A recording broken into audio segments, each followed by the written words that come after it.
Naked and Afraid, Last One Standing, Season 2, Episode 8 review. Well, good people, we only have 2 more episodes before the end of the season, but if I had to rate Episode 8 on a scale of 1 to 10, I would give it a solid 7. This episode was my least favorite on the season for several reasons. First, because there were fewer survivalists to focus on, it seemed like this episode was filled with a lot of filler scenes to somewhat justify why the episode needed to be 2 hours long. With the things that were covered in the episode's runtime, the episode could have had a 1 hour runtime and it would not have been negatively impacted.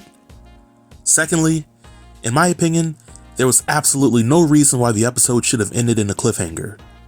Towards the end of the episode, the survivalists migrate to what could be an elimination challenge. We don't really officially know because the episode doesn't tell us. But the episode ends with the survivalists arriving at their destination and being told that the first part of their challenge requires the survivalists to boil a pot of water. The first to do it gets control over the second part of the challenge. That's nice and all, but I just expected a little more from the show as we're coming to its conclusion. And lastly, early on in the episode, the survivalists were informed that sharing is back on the table. Now, I've been against the idea of sharing in a challenge like this for quite some time. Jeff was essentially starved out during his time on Season 1 because of the plan to not share with him. It looks like Season 2 is starting to repeat the same mistakes as Season 1.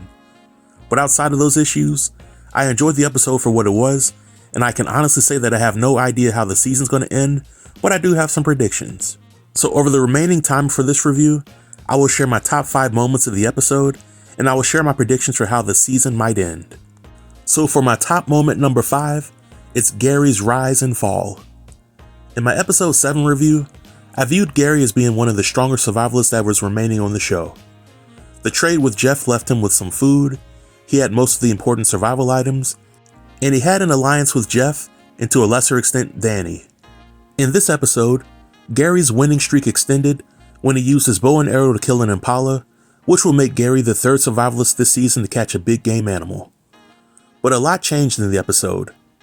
Gary's alliance with Jeff and Danny fizzled out for different reasons. Gary also allowed his arrogance to cloud his better judgment when it came to eating the tainted impala meat. The result of this costly decision made Gary sick a day before the cliffhanger challenge at the end of this episode. We all know that when Gary is on his A game, he is arguably the strongest competitor in the competition. But at the end of this episode, it seemed like Gary was at a risk for being the next survivalist to go home. Top moment number 4, Dan makes his power move. Dan has always been somewhat sneaky and conniving while playing the game of Last One Standing. But Dan wants to put himself in the best position to win, so he allies himself with Patrick and Kai. This alliance with Kai and Patrick is meant to accomplish a double objective. Dan is relying on the help of his allies to take out Gary and Jeff, and Dan also wants to face off against competitors who pose the lowest level of threat against his chances for the money. But don't get me wrong, Kai and Patrick are very strong competitors, but Kai's strength in these challenges has been her ability to bushcraft, while her weaknesses have been in challenges that require problem-solving skills.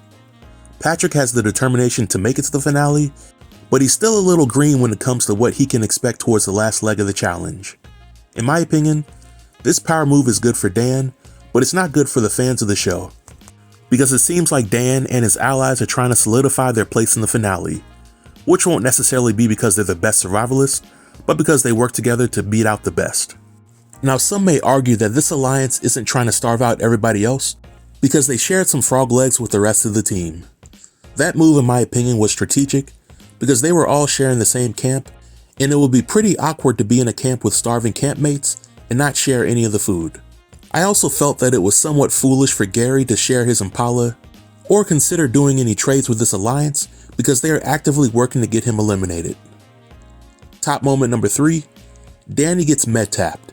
Now, I pretty much knew that Danny had no chance of making it to the finale of the show, but I didn't expect Danny to have to be med tapped due to malnutrition. Vegan survivalists on Naked and Afraid don't always do the best on the normal challenges, but I respect Danny for doing what she needed to do so that she could make it as far as she did. However, this stage of the competition is what separates the big boys and girls from the little ones. What I didn't really like about Danny's departure was how Dan weaseled his way into getting Danny's things after she left. I think Jeff said it best when he correctly assumed that Dan stayed with Danny as she waited for the medic so that he could scheme on her survival items. And when it came time for Dan to ask Danny for her things, she agreed to give Dan everything without a second thought. So was this done because Dan was the only person to stay back while Danny was waiting for the medic? Or was it because Danny was in complete pain and didn't care about the challenge anymore? Who knows? But what we do know is that Dan could have done the honorable thing and split Danny's things amongst everybody in the camp. Instead, he kept the items that he wanted to keep while giving Gary the leftovers. Top moment number 2, Fernando strikes back. In this episode, the survivalists participate in a survival item cache challenge, and Fernando was able to find one of the items, which was a shovel. The item comes in handy as the survivalists learn that they would have to make a primitive shovel or use their survival item shovels for the next challenge. Fernando has a shovel and an axe, which in theory puts him in the best position to complete the upcoming challenge. Now last week, I had completely written Fernando off as a threat on the show, but I still believe that Fernando has some fight left in him. And top moment number 1, Jeff bets on himself. I don't know how everybody else feels about Jeff after watching episode 8, but I don't think that Jeff is playing the game to the best of his ability. In this episode, we see Jeff showing his hand regarding how he plans to intend to play the remainder of the game, and in doing so, he's letting everybody know that he can't be trusted. Dan formed his alliance to counteract the threat that Jeff and Gary posed to the group. If Jeff was smart, he should have solidified his alliance with Gary and formed an alliance with Fernando and Danny. That way, it would have been easier for Jeff to gain access to all the items that the allies have and vice versa. Instead, Jeff makes a crazy trade proposal with Fernando. In this proposal, Jeff gives Fernando half of his food and half of the salt for Fernando's axe that could be used in the upcoming digging challenge. The kicker with this is that the axe won't be super helpful in scooping out the dirt from the ground. And after Jeff makes this trade, he still finds himself constructing a primitive scooper for the dirt. So with Jeff betting on himself, he's either incredibly smart or incredibly stupid when it comes to these trades. So here are my predictions for how season 2 of Last One Standing will end. I think that the writing is on the wall for Jeff. I think that Jeff or Kai have the highest probability of getting eliminated next. Kai pointed out that she might not do well in a challenge that requires her to exert physical strength, and Jeff might not do well because he doesn't have the right tools for the challenge. We also have Patrick, who continues to tell the cameras that he wants to be known as the Legend Killer, and that is only done by eliminating Jeff or Gary. I think that Gary lives to fight another day because he tends to show pure heart and determination when his back is against the wall. But I think that Gary has the most health scares out of everybody left in the competition, and it may come back to bite him down the final stretch. I still believe that Fernando has some fight left in him, but I don't think he has the necessary skills needed to make it to the finale.